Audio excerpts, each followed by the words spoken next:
Majid end brothers की जानिब से next gen EV motors EV showroom 18 साल से कम उम्र के बच्चों के लिए बेहतरीन खूबसूरत बैटरी की गाड़ियां, जहां 35,999 से शुरू बैटरी की गाड़ियां हैं मौजूद, जिसको लाइसेंस आरसी नंबर प्लेट की जरूरत नहीं।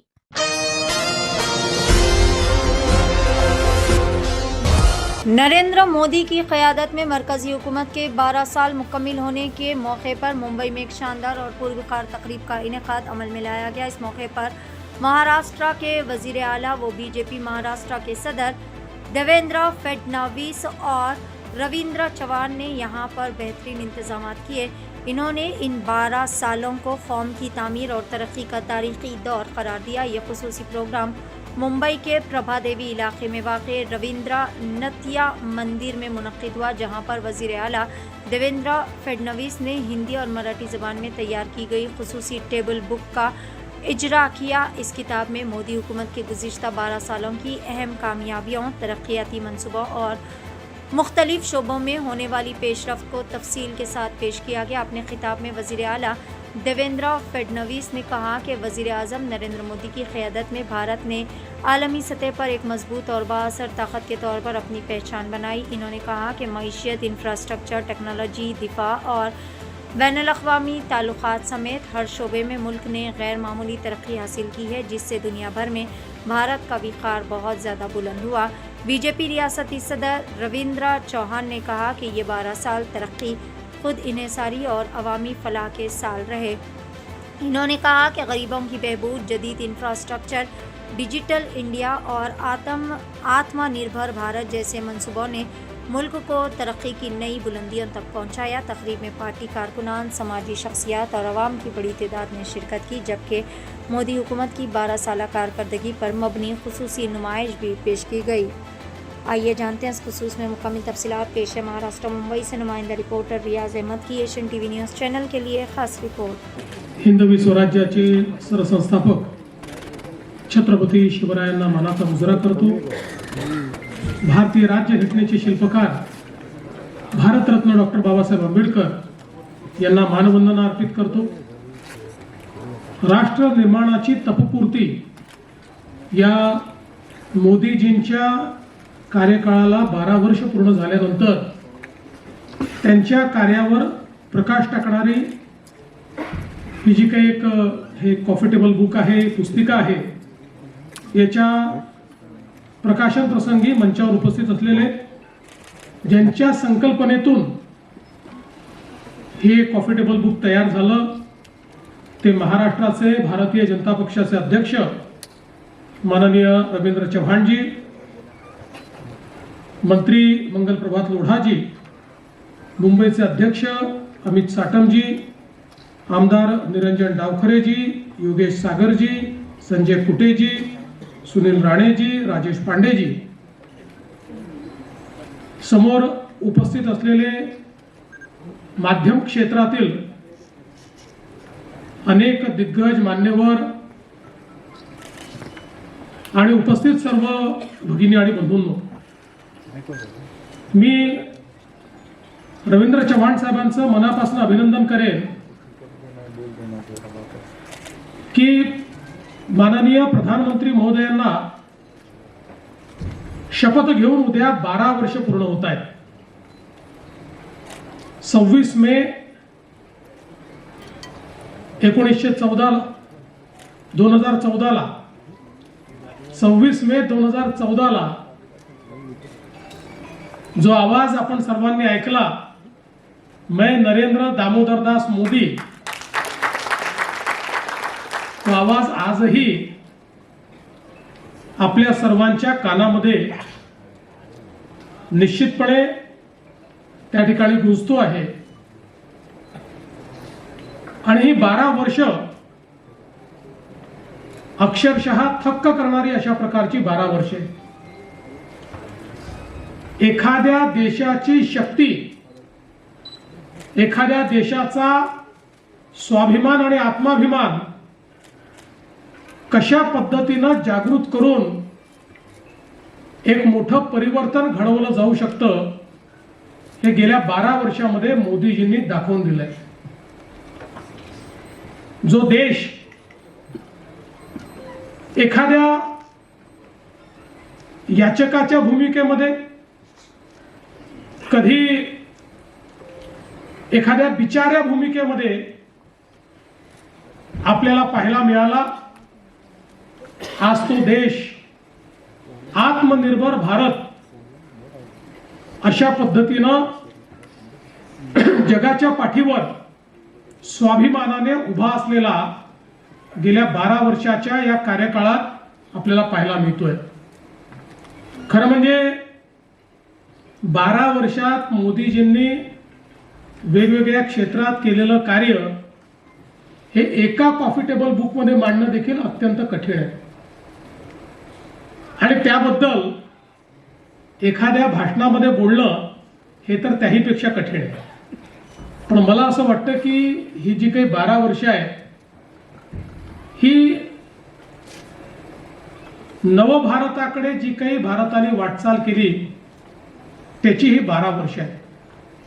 विविध क्षेत्रांमध्ये जे परिवर्तन झालंय त्याची ही 12 वर्ष आहे आणि या परिवर्तनामध्ये सगळ्यात महत्त्वाची वाटचाल जर आपण काही केली असेल तर या देशामध्ये मोदीजींच्या नेतृत्वात सामाजिक क्षेत्रामध्ये जे विविध कार्यक्रम झाले, मग त्यामध्ये गरीबाला घर देणं असो, गरीबाला शौचालय देणं असो, गरीबाला गॅस देणं असो, गरीब लक्षित, गरीब केंद्रित अशा प्रकारचा जो अजेंडा या ठिकाणी मोदीजींनी चालवला, त्या अजेंड्याला प्रतिसाद किंवा त्याचा परिणाम हा आपल्याला युनायटेड नेशन्सनी ज्यावेळी अहवाल प्रकाशित केला आणि या गोष्टीला मान्यता दिली की 10 वर्षामध्ये भारताने 25 कोटी लोकांना गरिबीपासून बाहेर काढलेलं आहे, हे ज्यावेळी जगाने मान्य केलं, मला असं वाटतं की त्यापेक्षा मोठा एक प्रकारे परिणाम दुसरा कुठलाच असू शकत नाही. 25 कोटी लोक जे गरिबी आणि एक्स्ट्रीम पॉवर्टीमध्ये होते, तीव्र गरिबीत होते, ते गरिबी रेषेच्या वर आले. हे 10 वर्षात करणं जगातल्या कुठल्याही देशाला संभव झालं नाही. ते मोदीजींच्या गरीब कल्याणाच्या अजेंड्याने करून दाखवलं. विविध क्षेत्रांमध्ये ज्या प्रकारे मोदीजींनी या देशाचा पायवा रचला, आता याच्या पुढे सातत्याने त्याच्यावरच्या इमारतीवर मजलेच चढणार आहे. आपण पुढेच जाणार, कारण इतका भक्कम पाया मोदीजींनी रचलेला आहे की आता पाठीमागे जाण्याचं काहीच कारण नाही. आज आपण बघा, अर्थव्यवस्था म्हणून भारताने केलेली प्रगती ही थक्क करणारी प्रगती आहे. आपल्या भारताचा GDP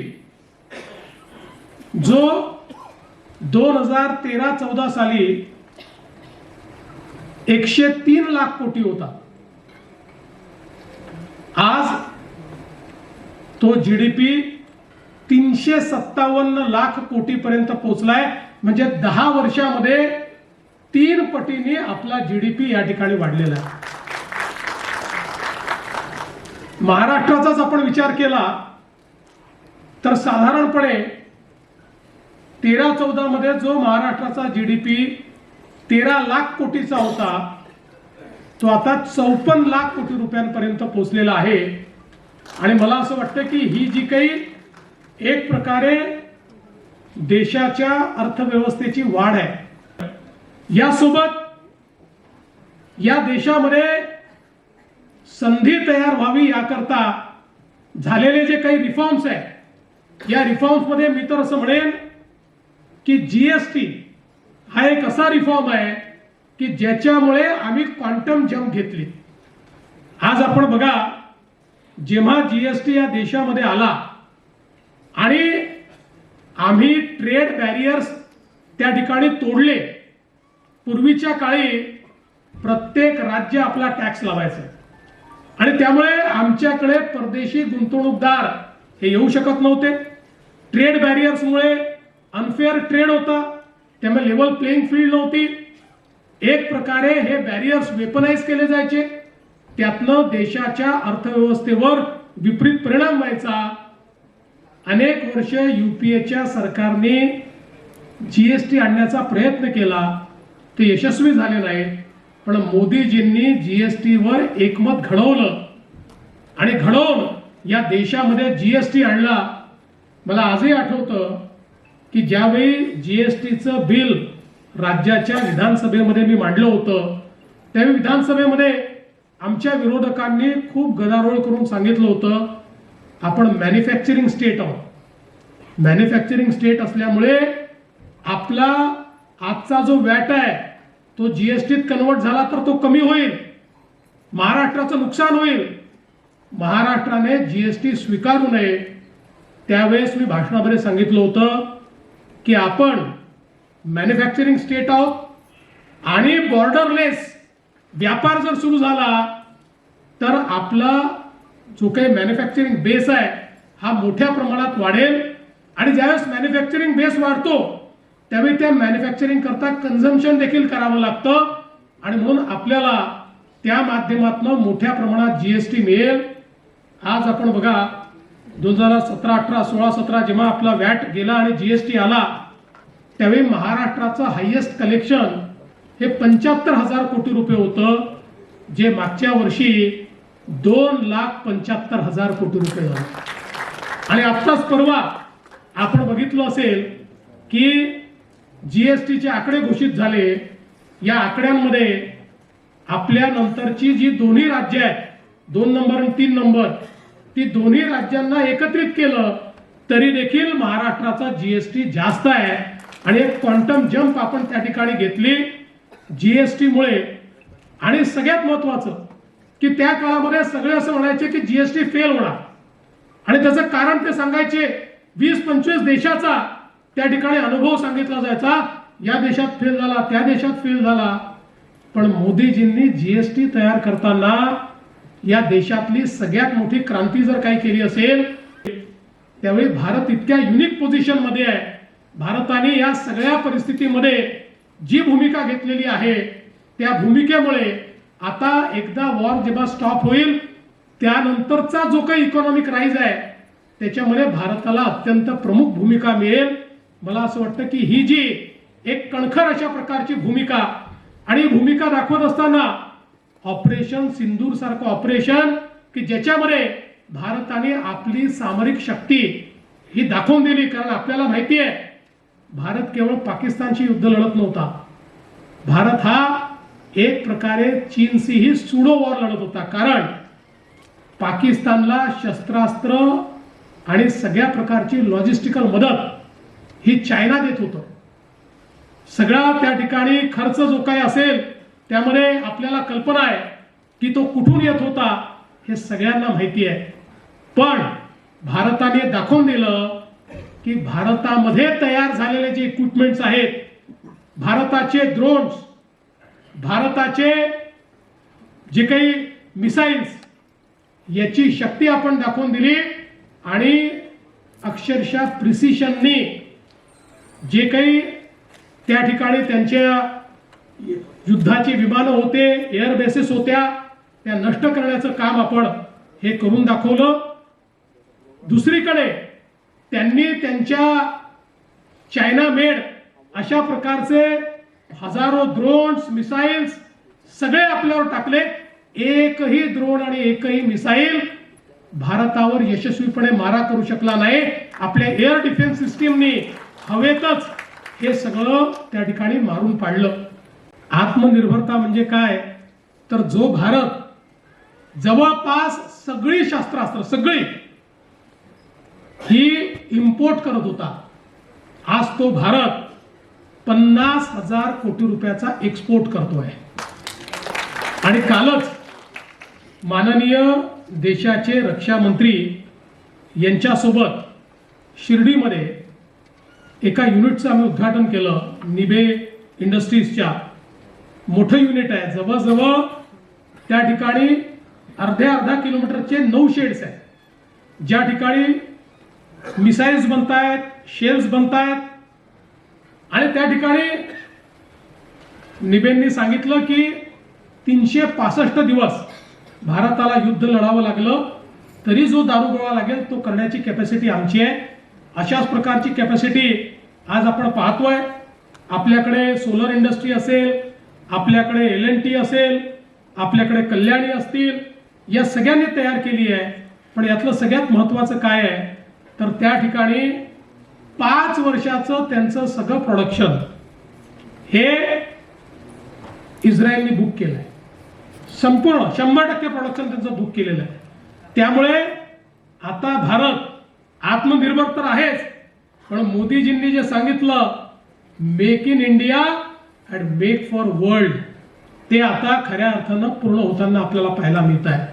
आणि म्हणून एक नवीन भारत की ज्याच्यामध्ये गरिबाचा विचार होतो, एक नवीन भारत की ज्याच्यामध्ये शेतकऱ्यांचा विचार होतो, ज्याच्यामध्ये महिला या लक्षित धरून बेटी बचाव पासनं बेटी पढाव पासनं तर लखपती दिदीपर्यंत विविध कार्यक्रमांच्या माध्यमातून महिलांना अधिकारिता दिली जाते.